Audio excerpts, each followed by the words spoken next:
After the Golden State Warriors practice on Saturday, Stephen Curry spoke with the news media about a tweet from President Trump that was directed at him. Andrew Burton for the New York Times, Oakland, Calif.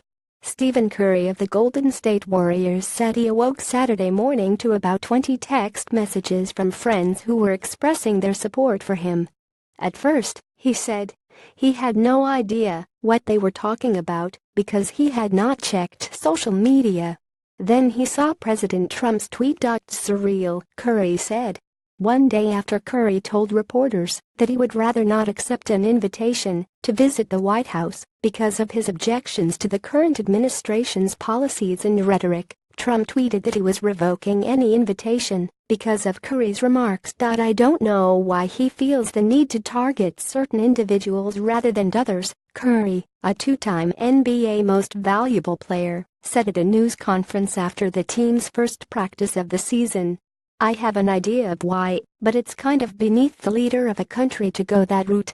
It's not what leaders do. The question about whether the Warriors would visit the White House, a tradition for various sports champions, had trailed them since they won the NBA title in June. Many members of the team, including coach Steve Kerr, have been openly critical of Trump and his policies. As a player and as a coach, Kerr has visited the White House on several occasions. And despite his well-publicized criticism of the current administration, Kerr said in June that he was open to the idea of the Warriors visiting the White House as something of a unifying gesture. I think we would, in normal times, easily be able to set aside political views and go visit and have a great time, Kerr said Saturday.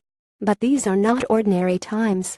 Probably the most divisive times in my life, I guess, since Vietnam. When I was just a kid. He added, the president made it really difficult for us to honor that institution. On Friday, at the team's annual media day ahead of the start of training camp, Curry said that the Warriors had not decided as a team whether they would visit the White House and that they planned to talk about it at a meeting.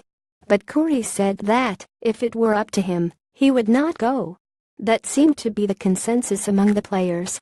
On Saturday morning, Trump made the Warriors' decision for them when he tweeted that the invitation had been withdrawn because Curry was hesitating. As Kerr put it, he was going to break up with us before we could break up with him. Kerr said he learned of Trump's tweet when his wife tapped him on the shoulder in bed. I was half asleep, Kerr recalled, and she said, there it is. There it is. Golden State Warriors coach Steve Kerr speaking to the news media on Friday. A day later, President Trump tweeted that the Warriors, the NBA champions, would not be invited to the White House. Kerr, who has been critical of the president, replied, he was going to break up with us before we could break up with him. Kyle Taradosa Today Sports, via Reuters. Members of the Warriors organization, including executives in the front office, have used their huge platform to speak out about social causes in recent seasons, including gay rights and racial inequality. General Manager Bob Myers said that would continue to be the case. We encourage our players to speak their minds, he said. For his part, Curry said that he had never set out to become a political figure and that he was surprised that the president had singled him out. At the same time, Curry said he felt emboldened by the support he had received from friends and fellow athletes, many of whom were vocal on social media. We're not trying to divide and separate this country, Curry said. We're trying to bring everyone together and speak about love and togetherness and equality. At one point during his news conference, Curry sounded almost nostalgic. I've played golf with President Obama, Curry said. I'm pretty sure I won't get a tea time invite during this regime. Follow Scott Cacciola on Twitter at Scott Cacciola.